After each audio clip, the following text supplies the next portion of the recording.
education team. So, magandang araw po muli sa atin. So, hindi po ako makapag-share screen. So, ah, nasa pangalawang nasa pangalawang linggo na po tayo ng month of September. Talagang napaka-bilis po ng ating ng panahon, ano po. So, kagalakan ko po na kayo muling makasama.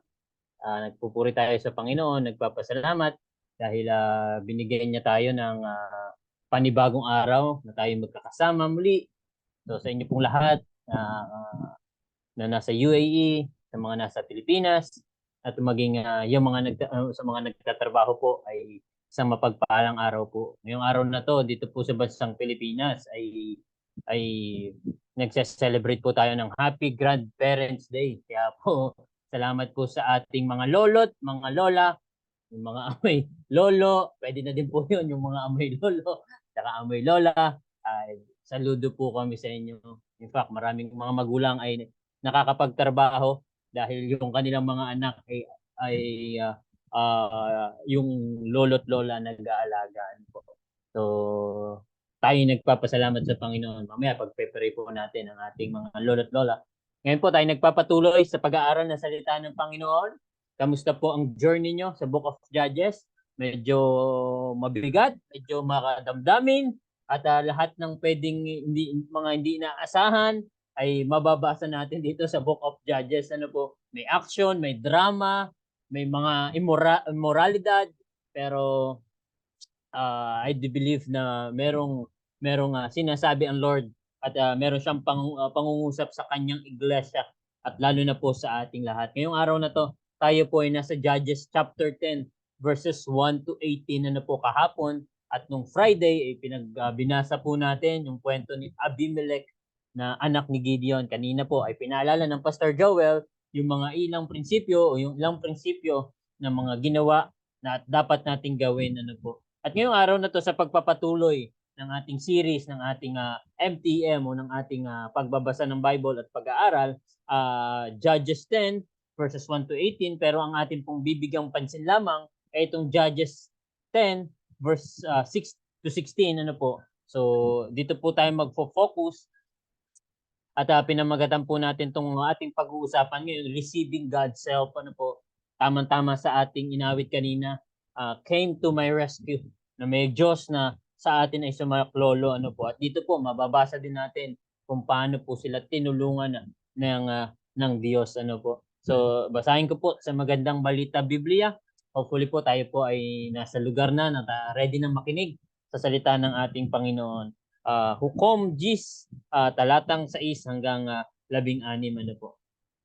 Ang mga Israelita ay muling gumawa ng kasamaan laban kay Yahweh, sapagkat sila'y sumamba sa mga Baal at mga Astarot, mga Diyos-Diyosan ng mga taga-Aram, Sidon, Moab, Ammon at Filisteo. Dahil dito nagalit sa kanila si Yahweh at hinayaan silang masakop ng mga Ammonita at mga Filisteo. At sa loob ng 18 taon, pinahirapan sila ng mga ito sa Gilead, sa silangan ng Ilog Hordan. Sinalakay rin ng mga Ammonita ang mga nasa ibayo ng Ilog Hordan, ang mga lipi ni Nahuda, Benjamin at Ephraim, kaya't lubhang nahirapan ang Israel. Dumulog kay Yahweh ang mga Israelita at kanilang sinabi, nagkasala kami sa inyo, sapagkat tumalikod kami sa aming Diyos at sumamba sa mga Baal. At ang sagot sa kanila ni Yahweh, nang kayo'y pahirapan ng mga Egyptyo, Amoreo, Amonita, Pilisteo, Sidonyo, Amalekita, at mga Moinita, humingi kayo ng saklolo sa akin at iniligtas ko naman kayo. Ngunit tinalikuran ninyo ako at sumamba kayo sa mga Diyos-Diyosan, kaya hindi ko na kayo muling ililigtas. Sa inyong mga Diyos-Diyosan kayo humingi ng tulong sa panahon ng inyong kagipitan. Kaya't sinabi ng mga Israelita kay Yahweh, nagkasala nga po kami at gawin ninyo po sa amin ang nais niyong gawin, iligtas lamang niyo kami. In verse 16, ng araw ring yon, inalis nila ang kanilang mga Diyos-Diyosan at muling naglingkod kay Yahweh. Kaya't nababag ang kalooban ni Yahweh dahil sa paghihirap ng Israel. Pinagpala po ng Panginoon ang pagbasa ng kanyang salita. Tayo po ay panandaliang manalangin. Panginoon, patuloy po kaming humihingi ng karunungan. Salamat po sa mga awitin na meron kaming kakayanan na bigkasin to ng aming mga labi at naway tanggapin niyo po o tinanggap niyo po ito sa inyong kabanal-banal ng trono, Panginoon. At ganun din naman ang aming pagsamba sa pamamagitan ng pakikinig, pag-aaral ng inyong salita, Panginoon. Ituro niyo po sa amin yung mga nais niyo pong ipagawa, Panginoon. Salamat po sa libro ng Judges na pinahintulutan niyo po na maisama sa Biblia. Salamat sa mga taong sumulat nito upang sa amin ay magpaalala, i-reflect ang aming sitwasyon, ang aming status sa inyong harapan, Panginoon. At isalamin kung ang aming buhay ba ay nagiging kawangis na ng aming tagapagligtas. Kaya maraming salamat po sa presensya ng bawat isa. Salamat sa malaking opportunity. Salamat sa Zoom. Salamat sa plataforma na to na kami po'y nagkasama-sama bilang isang katawan at bilang inyong mga tupa, Panginoon. Inaalala po namin ang means of internet. Kayo po ang patuloy na magbigay ng maayos na daloy ng connection dito po sa aming pagsamba. Maraming salamat po. Ito po ang aming samot dalangin sa pangalan ng aming Panginoong Hesus. Amen. Receiving God's help, ano po, nitong nakalipas na araw, nung June 13, 2023, ay may isang church na nag-trending po, nag-viral. Alam niyo naman po, pag nag-viral, ibig sabihin, pinag-uusapan itong church na to. At 300, more than 300 plus po ang umattend sa church na to.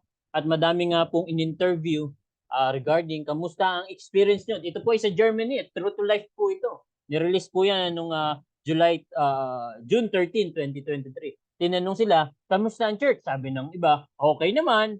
Sabi ng iba, masaya naman. At yung isa, ang laking gulat. Sabi niya, hindi niya alam na yung palang church na yun ay yung way ng kanilang service ay mag-workout. Bakit po? Kasi ito lamang naman po ang nag-iisang church na lahat po ng liturgy o lahat po ng program ng kanilang service ay AI po ang ginamit, artificial intelligence. In fact, kahit po yung message po nung pastor, simula po opening hanggang closing prayer ay ChatGPT po ang ginamit. Ano po? So, hindi tayo against sa ChatGPT. Malaking tulong yan sa atin. Pero, minsan nakakalungkot na kahit pala yung gawain ng Panginoon ay kayang gawin na. Pero tayo po hindi ganyan eh. Sa ating prinsipyo, sa ating pananampalataya, sa ating pinanghahawakan, tayo ay may isang Diyos na buhay. Hindi gawa-gawa ng tao, hindi siya ChatGPT, hindi siya gawa-gawa ng kung sino-sino, kundi ang Diyos natin ay buhay. Kaya nga magandang tanong na ating titingnan, how to receive God's help. Paano natin matatanggap ang tulong ng Diyos? Tatlong bagay. Sabi po dito, una, how to receive God's help. Una po, we should acknowledge our sins before God.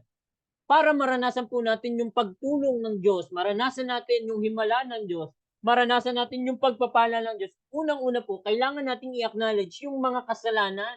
At matagal na po nating pinag-uusapan to, walang kasalanan na pwedeng itago sa ating Panginoon. Di po ba? Sabi sa verse 6, ang mga Israelita ay muling gumawa ng kasamaan labang kay Yahweh. Alam niyo po, lungkot basahin itong mga talatang ito eh. Ka-chat ko nga po kahapon si Papa Bear, nag-uusap kami regarding sa mga bagay-bagay. At sabi ko, parang nakakalungkot naman basahin itong Judges na to kasi from time to time, napakadaming beses mong babasahin itong mga salitang ito. Ang mga Israelita ay muling gumawa ng kasamaan labang kay Yahweh. Parang nakakalungkot, nakakabasag ng puso pagka nakita mo, naranasan mo yung pagpapala ng Panginoon pero gagawa ka na naman ng kasamaan. Naranasan ng iyong mga ninuno ang pagpapala ng Diyos, ang pag-iingat, ang himala, pero itong mga dumating generation gumawa na naman ng kasamaan. Parang ansakit sa puso at hindi po tayo exempted diyan kahit tayo minsan o madalas sa ating buhay, madalas po tayo nakakagawa ng kasamaan laban sa ating Panginoon. Sabi nga ng isang theologian, si Gregory Baum, personal sin is freely chosen. Social sin is collective blindness. And there is sin as death and sin as illness. Yun daw pong mga personal na kasalanan. Minsan minsan sinasadya natin, pinipili talaga natin.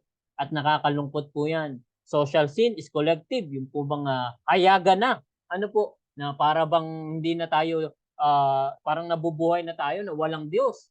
Parang okay lang makita ng ibang tao. Social sin, no? Ang tawag doon. At may mga kasalanan na nakamamatay at totoong kasalanan at ang kasalanan ay para din pong sakit. Ano po? Hindi ko po alam kung ano ang status natin ngayon at napakahalaga po na lahat po tayo guilty dito. Lahat po tayo ay nakakagawa ng kasalanan from time to time.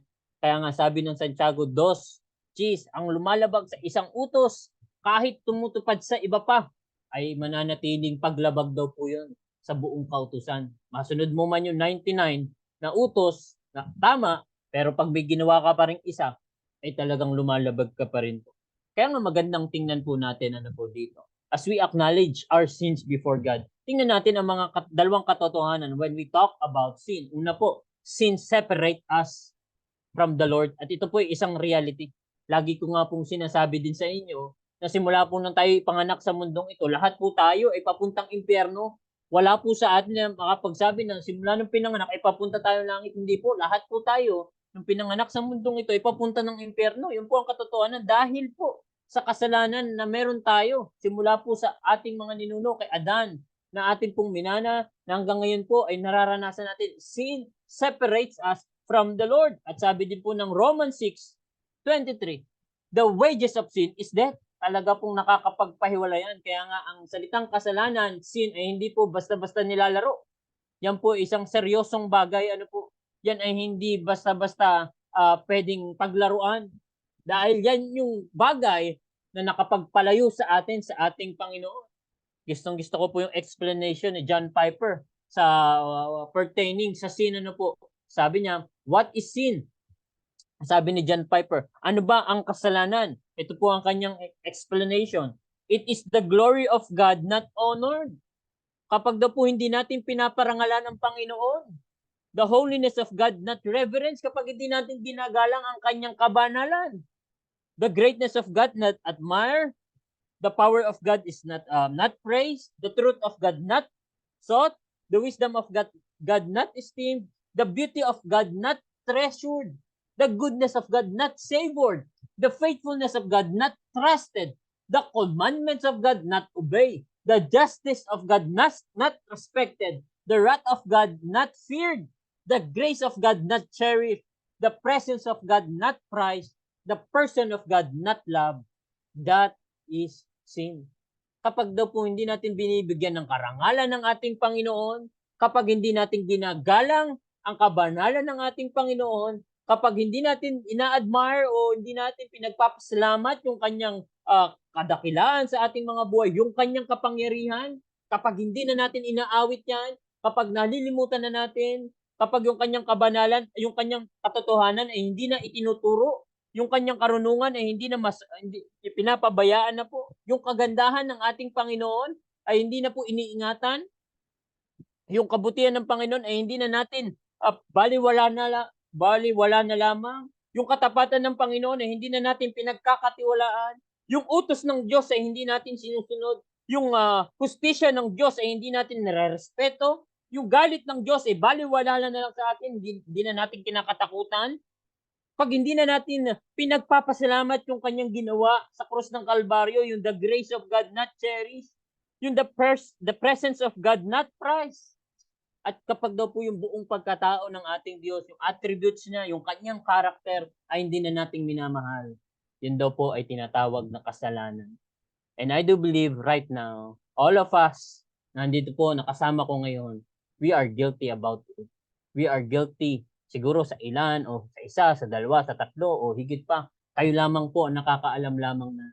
Kayo lamang po ang nakakakita ng dito po sa ating MTM, dito po sa ating pinag-uusapan, sabi ng verse 7, ang mga Israelite ay muling gumawa ng kasamaan labang kay Yahweh. At bakit daw po? Sapagkat sila'y sumamba sa mga Baal. Yung Baal po ay hindi lamang po isang rebulto yan. Napakarami po yan. Ano po? Hindi lamang iisa, kundi napakaraming Diyos-Diyosan.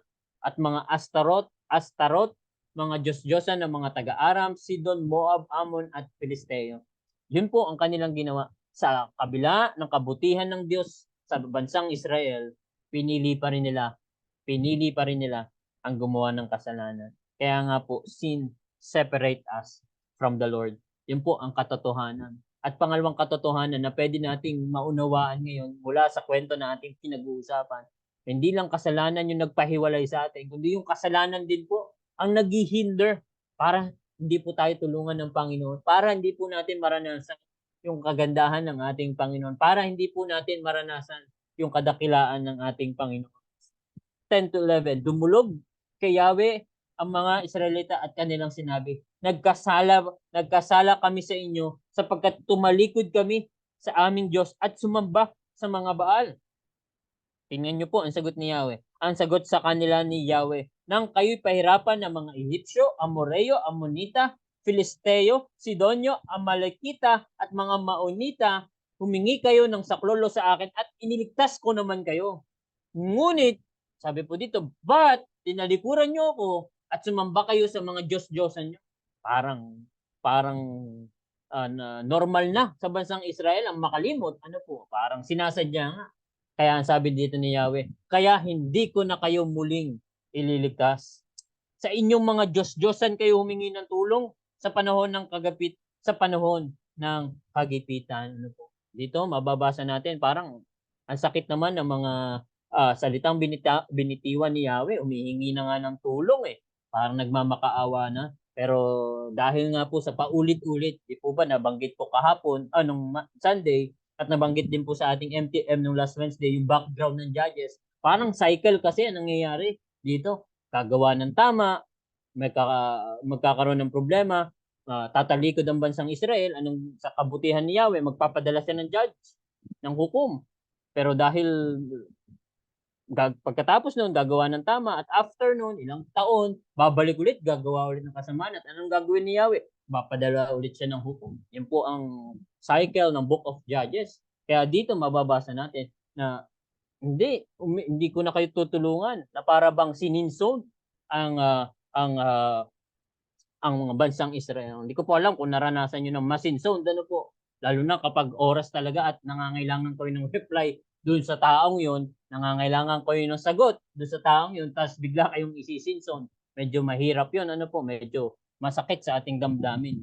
Pero yun po ang katotohanan mga minamahal. Sin hinders us. Yun po talaga nagpapahiwalay nagiging dahilan para hindi tugunin ng Diyos ang ating mga dalangin. In fact, sabi din po ng Isaiah na naging Bible reading o MTM po natin. Ang sabi po dito ng chapter 59, ang masasama niyong gawa ang dahilan ng inyong ng pagkawalay ninyo sa Diyos. Nagkasala kayo kaya hindi niyo siya makikita at hindi niya kayo marinig.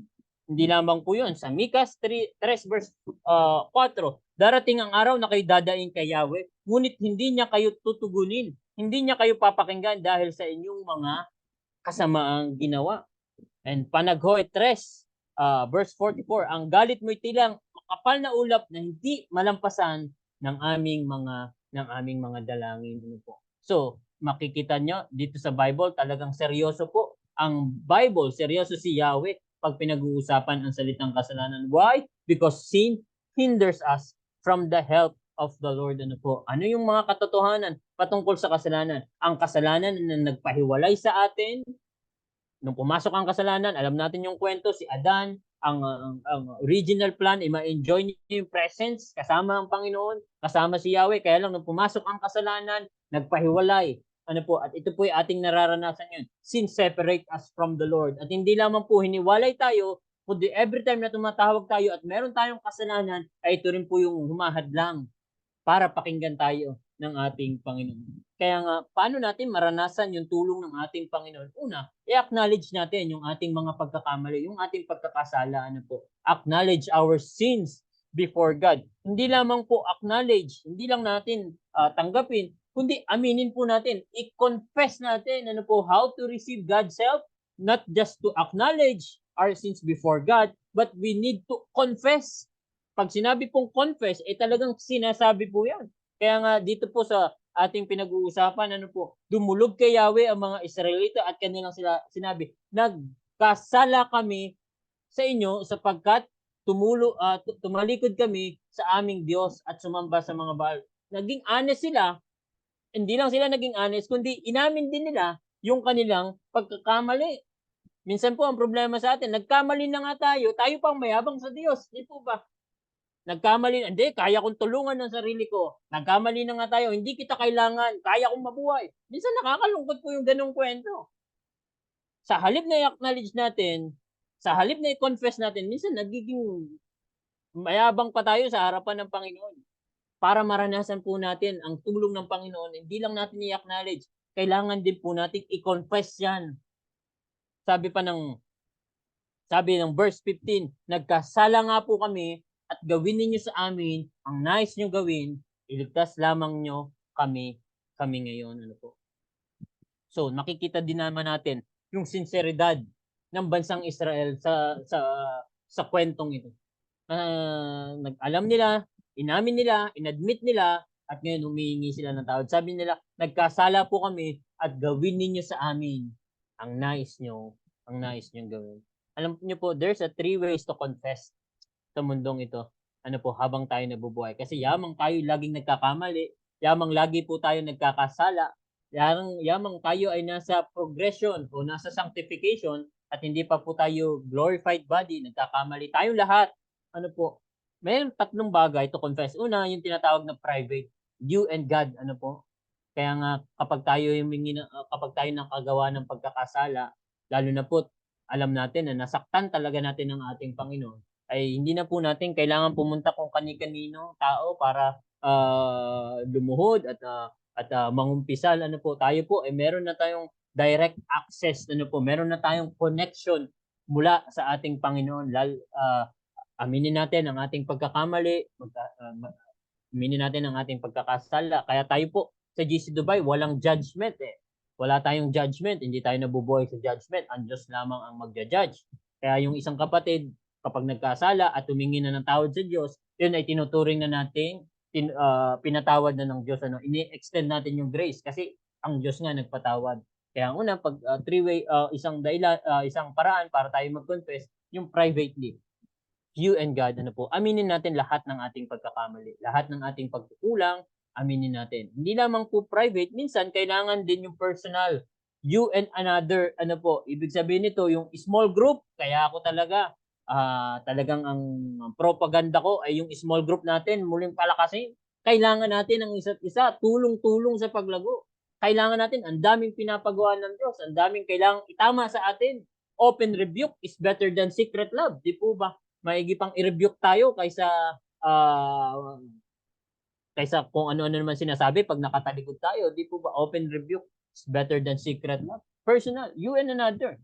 Na kapag hindi natin nababagabag tayo, kapag tayo ay may problema, kapag tayo po ay may nagawang pagkakamali, lumapit po kayo sa mga pastor, nakakilala nyo, na malapit sa inyo, sa small group nyo, sa accountability partner nyo, sa inyong asawa, at humingi po kayo ng tawad. Nasa Bible din po yan, Matthew 18. Yan po ang proseso. Ano po? Una, privately, personally. Pangatlo po, meron din tayong tinatawag na publicly. Ano po? You and everyone. Ano po? You and everyone. Ibig sabihin, may nagtatanong, bakit kailangan ko pa humingi ng tawad publicly kung ako'y pinatawad na ng Diyos privately?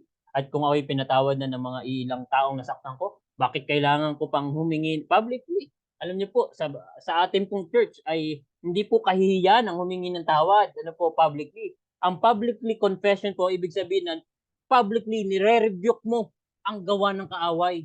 Publicly, pinoproclaim mo na pinagsisisihan mo yung kasalanan na nakumit at publicly ikaw ay susunod na muli sa Panginoon. In fact, when we sa context po ng confessing, ito po ay nasa centrality ng Bible. Ano po? Ibig sabihin, talagang binibigyang pansin po ng Biblia yan.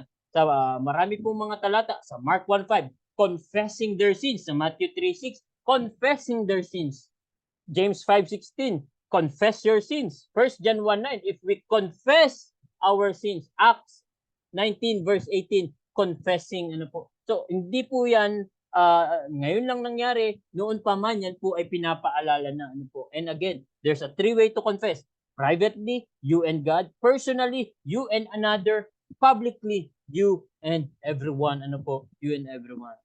Minsan, no, ang magandang larawan dito ay nung 1800s, panahon po ng sa Amerika kung saan ang naging presidente po ay si Abraham Lincoln na pang-16 na presidente ng bansang USA. At dahil siya isang presidente, alam niyo naman po, madaming ginagawa, busy, to the point na nakakalimutan na nila. Si Abraham Lincoln po ay isang Christian president. Kung hindi po ako nagkakamali, siya ang kauna-unahang Christian president nung panahon na yun. Kung hindi po ako nagkakamali, ano po. So, dahil sa pagka-busy nila, ay na-realize ni Abraham Lincoln, parang nakalimutan na niya ang Diyos, nakalimutan na ng bansang Amerika ang Diyos. Kaya nung sa kanyang nung siya ang presidente, ay nagpatawag siya ng National Prayer Fasting. Lahat ng Americans ay magpe-pray, lahat ng Americans ay magpa-fast. Kaya nga, nung nagsalita siya, ito ang kanyang sinabi po. We have forgotten God.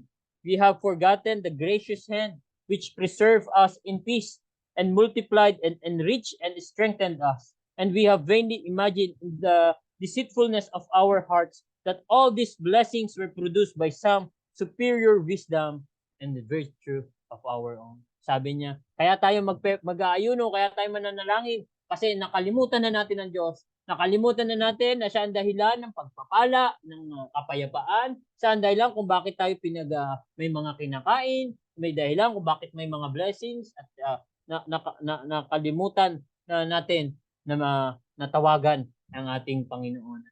And again, when we confess, hindi po to simbolo ng pagiging mahina. When we confess, ito man ay privately, ito man ay personally, ito man ay publicly. Ito ay pagsasabing at pagre-rebuke sa gawa ng kaaway. Kaya nga dito po maaunawaan natin, ma-appreciate natin. Sabi sa ating main passage, sa inyong mga Diyos-Diyosan, kayo humingi ng tulong, humingi ng inyong sa kagabitan. Kaya sinabi ng mga Israelita kay Yahweh, nagkasala nga po kami at gawin niyo po sa amin ang nais niyong gawin. Iligtas niyo po kami. Alam niyo po, when we confess, hindi po dapat sa salita lang, hindi po dapat sa bibig lamang. Dapat when we confess, ito po may kasamang paggawa, ibig sabihin, gagawa ka talaga mahirap, kaya lang kailangan mong gawin para maranasan yung tulong ng Panginoon. Sabi nga ng isang quotation, true repentance comes with right action. Ang totoong pagsisisi, ang totoong pagko-confess ay may kasamang tamang paggawa, tamang pagkilos, tamang pag-iisip, tamang pagsasalita, at tamang pagsasagawa. Tingnan niyo po sa verse 16, nung sila ay humingi ng tawad ng araw ring yun, inalis nila ang kanilang mga Diyos-Diyosan at muling naglingkod kay Yahweh.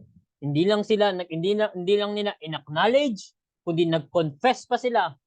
At nung araw din yun, inalis talaga nila ang kanilang Diyos-Diyosan at muling naglingkod at muling naglingkod kay Yahweh. Alam niyo po, how to receive God's help. Una, acknowledge our sins before God. Pangalawa po, is we need to confess our sins before God. Hindi lang i-acknowledge, aminin natin, ito man ay privately, ito man ay personally, ito man ay publicly, aminin natin ang ating pagkakasala at humingi tayo ng tawad sa ating Panginoon. At kaakibat nun ay yung tamang paggawa para maranasan natin yung tulong na nagmumula sa ating Panginoon. At pangatlo, dito na po ako magtatapos. How to receive God's help. Acknowledge our sins before God, confess our sins before God, at pangatlo at panguli po is we need to expect God's work in us. Kapag tayo ay acknowledge natin na tayo nagkamali, nag-confess tayo, humingi tayo ng tawad, nag-sorry tayo sa Panginoon at talagang binago na natin ang ating buhay, expect mo, gagawa ang Panginoon. Expect natin na tutugunin ng Panginoon ang ating mga dalangin. Expect natin na papakinggan tayo ng Panginoon sa ating mga dalangin. Nagkasala nga po kami at gawin niyo sa amin ang nais niyong gawin, iligtas lamang niyo kami. Verse 16, ng araw ring iyon, inalis nila ang kanilang mga Diyos-Diyosan at muling naglingkod kay Yahweh. Tingnan niyo po, kaya't nabagbag ang kalooban ni Yahweh dahil sa paghihirap ng Israel. Nabagbag. Para bang to the point na hindi mapakali ang Diyos na nakikita niya yung kanyang anak, yung kanyang bayan, yung kanyang tinubos, yung kanyang minamahal ay naghihirap. Kanina na pinag-aralan natin yung katotohanan when we talk about sin, the truth about sins. Ngayon naman po pag-usapan natin the truth about God. Una po, katotohanan, God never tires of listening to us. Ang totoong katotohanan po na pwede natin panghawakan ngayon, ang Diyos po ay hindi napapagod pakinggan tayo. Ang Diyos po ay hindi napapagod na makinig sa ating mga dalangin. Marahil tayo po mga tao, minsan napapagod tayong mag-pray sa kaparaan ng ilang beses na nating pinagpe-pray, ilang taon na nating pinagpe-pray, o ilang buwan na nating pinagpe-pray na para bang walang nangyayari. Marahil tayong mga tao napapagod, pero ang Diyos po natin ay hindi po napapagod na pakinggan tayo sa ating panalangin. Exodus 34 verse 6, the Lord passed before him and proclaimed, the Lord. Inulit po, dalawang sunod, ano po? The Lord and the Lord. So ito po yung binibigyang pansin. A God merciful and gracious, slow to anger, and abounding in steadfast love and in faithfulness. Ano po? Sabi po ng Exodus, ang Diyos ay mahabagin, pasensyoso, at slow to anger, ano po, at yung kanyang pag-ibig ay naandyan at laging tapat. Jeremiah 29 verse 13, you will seek me and find me when you seek me with all your heart. Kanina sa Isaiah 59 verse 2, ang sabi dito, ang kasalanan niyo ang dahilan kung bakit hindi tayo dinidinig ng Panginoon. Pero sa Jeremiah 29, ang sabi ng Panginoon, you will seek me and find me. Mahahanap mo ako kapag hinanap mo talaga ako ng buong puso. Kaya nga po, gusto ko pong muling sabihin sa inyo, God never tires of listening to us. Meron po ba tayong matagal na ipinagpe-pray na? Patuloy po nating ipanalangin yan. May matagal po ba tayong matagal nang idinudulog sa Panginoon, mga kapatid? Hindi napapagod ang Diyos na pakinggan tayo sa ating mga dalangin. Hindi lamang po yung truth about God's word. God never tires of listening to us. Pangalawa, God never tires of loving us. Hindi lang siya pagod, hindi napapagod ang Diyos na pakinggan tayo, kundi hindi din siya napapagod na mahalin tayo. Imagine niyo po itong bansang Israel, yung cycle na nangyayari, intentionally pinakalimutan ang Diyos, intentionally sumasamba sa mga Diyos at intentionally sinasaktan talaga nila si Yahweh, kinakalimutan talaga nila si Yahweh. Pero ang Diyos, God never tires of loving His children, ang bansang Israel, tayo po. Hindi napapagod ng Diyos na tayo ay mahalin. Kaya kung sa palagay natin, sa tayong mga tao, meron tayong limitasyon, meron tayong hangganan, meron tayong mga kondisyon, pero ang Diyos, mga kapatid, anuman yung ating karumihan, tinanggap tayo ng ating Panginoon. Anuman ang ating mga pagkakamali, mahal tayo ng ating Diyos. Sabi ng very familiar verse, John 3:16, for God so loved the world that He gave His only begotten Son. Kaya nga kung pagdududahan po natin ang pag-ibig ng Diyos, ay tingnan lang po natin yung ginawa ng ating Panginoong Hesus sa krus ng Kalbaryo. And I think it is enough para sabihin at patunayan na mahal niya tayo. Kapag tayo ay nag-aagam-agam sa pag-ibig ng Diyos, alalahanin lang po natin, kaya may Pasko, kaya may Holy Week, ay dahil po sa labis ng pag-ibig ng Diyos sa bawat isa sa atin. Naalala ko po si Robert Lowry, isang manunulat ng mga awitin. Napakadami po niyang sinulat na kanta, 900 plus. At alam niyo po ba, sa dami ng sinulat niyang kanta, isa lamang ang laging naaalala sa kanyang kanta. At yung kantang yun, sumikat sobra-sobra, and until now, yun po ay kinakanta ng maraming churches, lalo na po mga Baptist. At yung title na isinulat niya ay Nothing But the Blood. Nothing But the Blood. At ang sabi sa lyrics ng kanyang sulat, what can wash away my sin? Nothing but the blood of Jesus. What can make me whole again? Nothing but the blood of Jesus. Oh, precious is the flow that makes me white as snow. No other fount I know. Nothing but the blood of Jesus. Pangatlo po na katotohanan mula sa ginagawa ng Diyos. Hindi siya napapagod na pakinggan tayo. Hindi siya napapagod na mahalin tayo. Pangatlo po. At hindi siya napapagod na hintayin yung ating pagbabalik. God never tires of waiting for us. Inaantay tayo ng Diyos na muli tayong manambalik sa Kanya. Inaantay tayo ng Diyos na tayo muling maglingkod sa Kanya. Inaantay tayo ng Diyos na tayo muling manampalataya sa Kanya. Tayo muling umasa sa Kanya. Kagaya po ng analogy ng isang kwento sa New Testament na very familiar din, na merong yung prodigal son, di po ba? To make the story short, itong kanyang anak nagkasala, parang sinadya niya na nakalimutan ng kanyang tatay to the point na parang sinabi niya mamatay na lang yung kanyang tatay at kinuha niya yung mana at habang paubos na yung kanyang mana, naisip niya na bumalik na lang sa kanyang tatay. At dito po, sabi ng Lucas 15:20 habang siya bumabalik. At siya siyang umuwi sa kanila. Sabi dito, malayo pa natanaw na siya ng kanyang ama. At dahil sa matinding awa, ay patakbo siyang sinalubong ni Yakap at hinalikan. Na naghihintay yung kanyang ama sa pagbalik ng kanyang bunsong anak. Mga kapatid, ang Diyos natin ay naghihintay sa ating pagbalik. At gusto ko po muling basahin itong mga talatang ito. When you seek, you will seek me and find me when you seek me with all your heart. Mahanap man natin ang ating Panginoon. Makikita man natin ang ating Panginoon kung buong puso natin siyang hahanapin. Kung buong puso at tapat ang ating paghanap sa Panginoon, tutugunin ng Panginoon ang ating mga pangangailangan. Papakinggan tayo ng ating Panginoon. Pagkagalingin man tayo ng ating Panginoon kapag buong puso natin siyang hahanapin. Mga kapatid, how to receive God's help?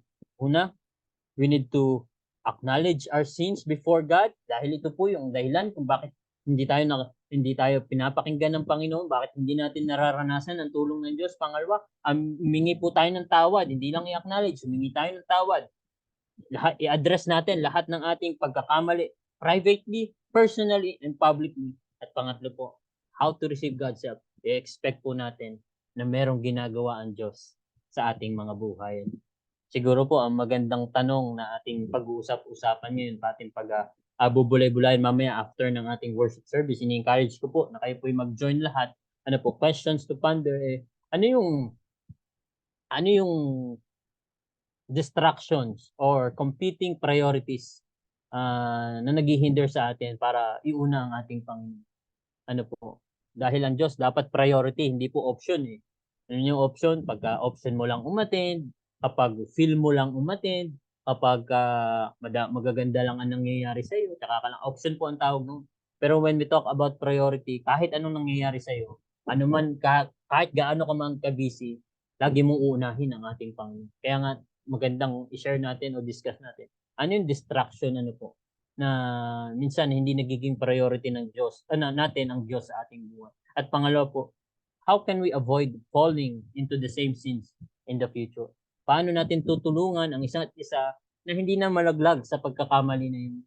Dahil alam naman po natin 24/7 nakaabang ang kaaway para tayo pabagsakin. Kaya nga maganda, tulong-tulong tayo sa paglago, ay pag-usapan po natin paano natin i-avoid yung how can we avoid falling into the same sins po.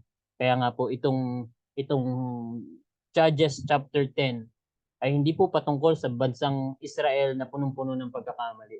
Ito pong Judges chapter 10 ay patungkol po sa isang Diyos na kaya niyang mahalin, tanggapin, patawarin, tulungan ang kanyang bayan po. At sa akin pong pagtatapos, gusto ko pong i-share sa inyo itong kantang ito. Habang ginagawa ko po itong mensahe ito, pinapakinggan ko po itong kantang ito. Pwede niyo pong sabayan ito. Pwede niyo pong sabayan itong mga lyrics na to. At ito naman po ay familiar po sa atin po.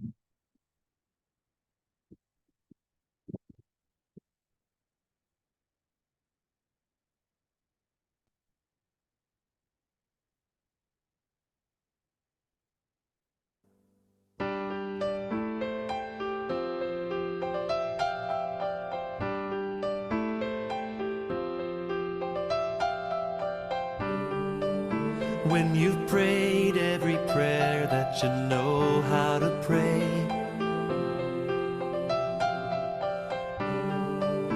Just remember the Lord will hear, and the answer is on its way. Our God is able, He is mighty, He is faithful, and He never sleeps, He never slumbers, He never tires of hearing our prayer. When we are weak, He becomes stronger. So rest in His love and cast all of your cares on Him.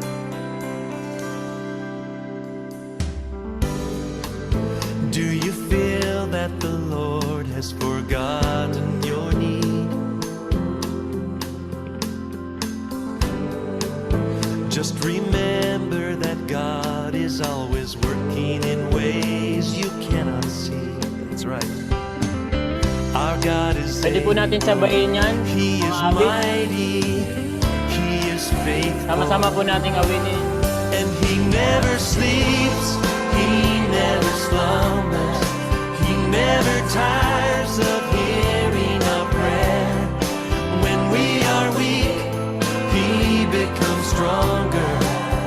So rest in His love and cast all of your cares on Him. He never sleeps. Oh no. He never tires of hearing our prayer. When we are weak, He becomes stronger. So rest in His love and cast all of your cares on Him.